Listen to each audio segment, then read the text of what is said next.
என்னப்பனல்லவா என் தாயுமல்லவா, என்னப்பனல்லவா என் தாயுமல்லவா, பொன்னப்பனல்லவா பொன்னம்பலத்தவா, பொன்னப்பனல்லவா பொன்னம்பலத்தவா. எல்லா மதத்தினரும் கர்ப்பத்திலிருந்து குழந்தை பிறந்தா மொட்டை அடிக்கிற பழக்கம் உண்டு. அது இந்து மதத்தில் மட்டும் இல்லை, எல்லா முஸ்லீம் மதத்தில், கிறிஸ்துவ மதத்தில், எல்லா மதத்துலையும் உண்டு. இது ஏன் அப்படின்னாக்கா, அந்த குழந்தைக்கு அந்த மொட்டை அடிக்கலைன்னா குழந்தை வளர்ச்சி பெறாது.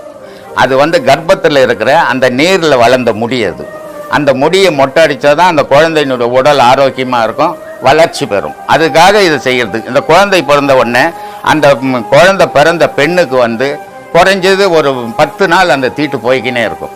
அதனால் அந்த இடத்துக்கு வரக்கூடாதுன்னு சொன்னாங்களே தவிர இது சுத்தமாக போகக்கூடாதுன்னு சொல்லலை.